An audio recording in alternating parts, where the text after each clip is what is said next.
With the massive changes coming to custom game in the next patch, there are going to be a ton of openings and a ton of possibilities for future modes to be added to the game. I'm going to share today one of my absolute favorites that I play with my friends.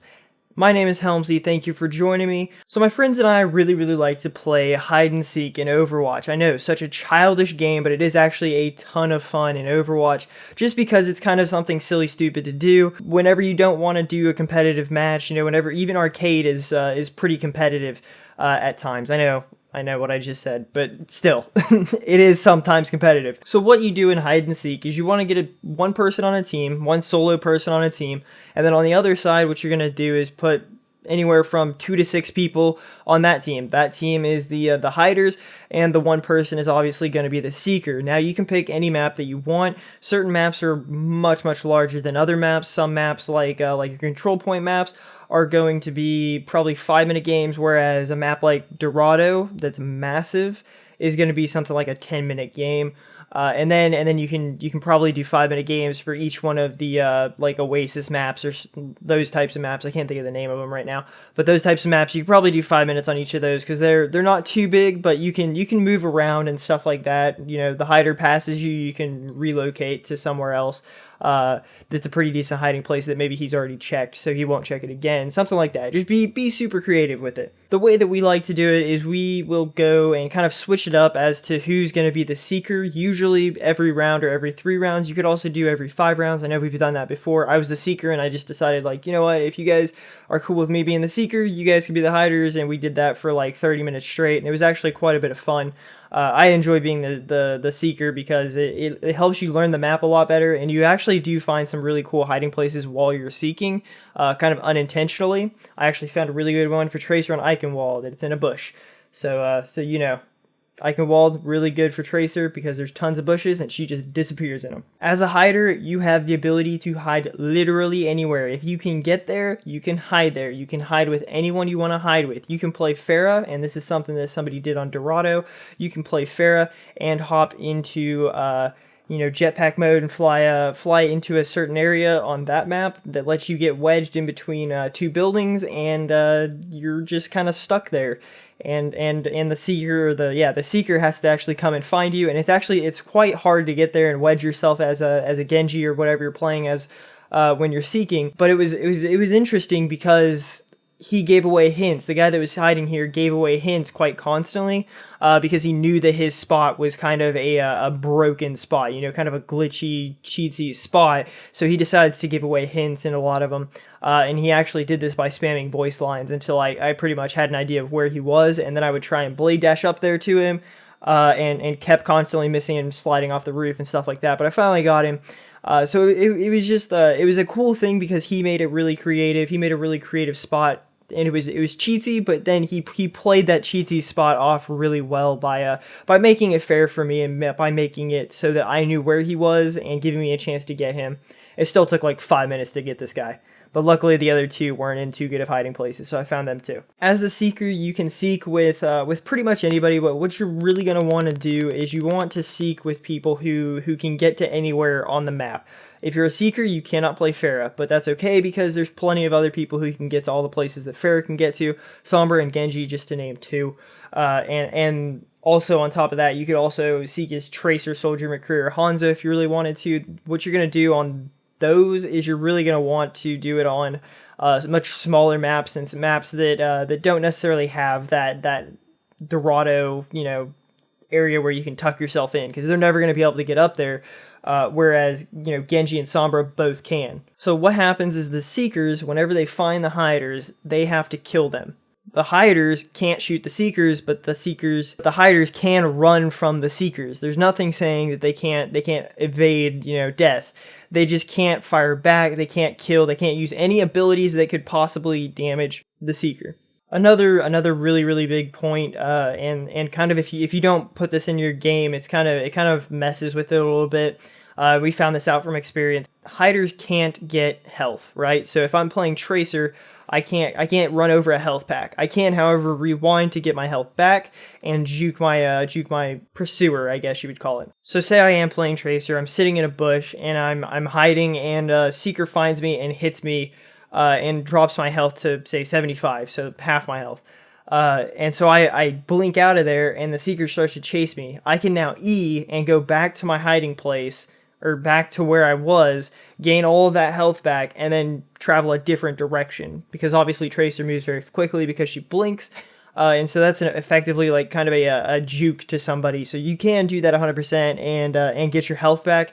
There's no problem there. You just can't physically walk over a health pack. If you walk over a health pack, it's just kind of not fair to the Seeker, because I mean there's tons of people who can just evade a Seeker. You know, if the Seeker's a Soldier or the Seeker's a McCree, yeah, let's say the Seeker's a McCree, because McCree has no mobility.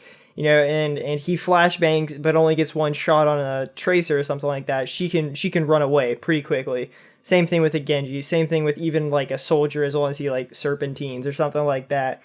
You know, Sombra, same thing. You know, hits her once, she can go invisible. So you can't just leave that point and go get health and then hide. You have to, you know, take your shots, you know, take it on the chin, and then go hide again if you can get away. The only person who can actually re-heal is Tracer by using that rewind. And then if she can escape, she can go heal, kind of a thing. So I kind of mentioned it before. The one round is usually about 10 minutes if you're on a payload map, and then 5 minutes on any other map, really. I usually like to, if you're doing a map like Dorado, if you're doing a payload map, I like to switch off who's the Seeker every round.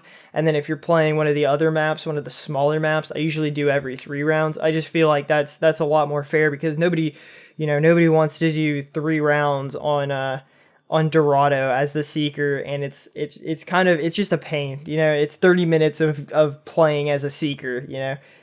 So I like to switch it up every round on that one, and it works really well. Everyone likes to kind of do that. Nobody really wants to be the Seeker so much, because there is only one of them. And it's kind of like you're out of the loop, right? You're chasing people down, and then people maybe hide next to each other, and they're like, you know, he was close to us earlier, right? You know, stuff like that. So you're not in the loop, so it kind of feels like you're the odd man out. So people don't like to be the Seeker. But I mean, like, there's nothing wrong with being a Seeker. I like it just because like I enjoy killing people with Genji, and especially if they can't like shoot me back, it's even more fun. They can just evade. They can just try to run away, and that's not really going to happen whenever you're playing Genji. So whenever it comes down to your hiding place, if you're hiding in some place, and I know I mentioned this a little bit before too, but I didn't go too much in depth on it. If you're hiding in a really, really good hiding place that people probably aren't going to find, you know, but it's not a cheatsy doodle place like the one that I mentioned before, you know, where the guy was sandwiched in between the 2 buildings or whatever. If you're in a really good place, like Eichenwald, that one place, it's a bush that I was mentioning. It's a really, really well placed bush, and you can go and sit in it as Tracer. I was gonna make a gay joke about Tracer, but I'm gonna pass. You know, all the pieces were there, but I'm gonna take the high road on that one. But anyway, if you're Tracer in that bush, and you just know that you're in a really good place, throw somebody a hint. You know, tell them something. Usually at like the 5-minute mark, unless it's, you know, if it's a 5-minute map, then say like 2-minute mark or something like that. But say it's a 10-minute, say it's a Dorado or something, or Eichenwald, yeah. Usually at the 5-minute mark, half the time's gone. You want to drop some kind of a vague hint on somebody, you know, just so that you kind of give them an area to look at. But make it a big area. Say like, I'm between your spawn and the castle on Eichenwald. And then at 4 minutes, if you have just like an exceptional spot, drop another hint. If not, just don't drop a hint until probably 3 minutes, and then give a decent hint. I'm between the first gate and the archway in the first choke, you know, something like that. And then usually at 1 minute, I like to throw out a really, really good hint. So I like to get caught in these just so that I can try and like have the chase, you know, and see if I can get away with Tracer.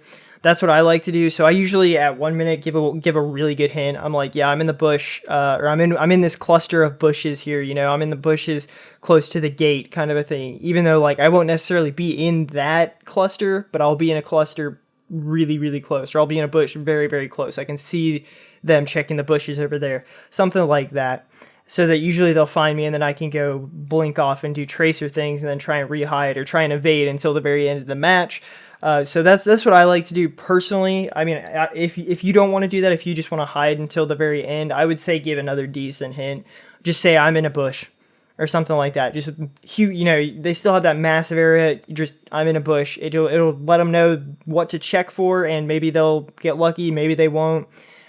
Which if you're in my tracer bush that I'm talking about, it's a great bush. Like nobody found me until I literally gave them the hint that like I'm in this bush right here. Shoot me. That's what I like to do personally. If you like to do other stuff, that's cool.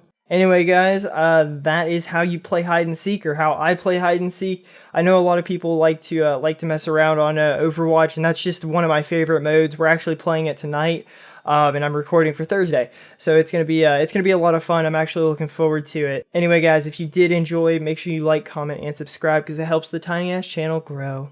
Don't forget to check out the giveaway that we're doing on the channel right now. Link will be in the description, and I will see you in the next episode. Peace.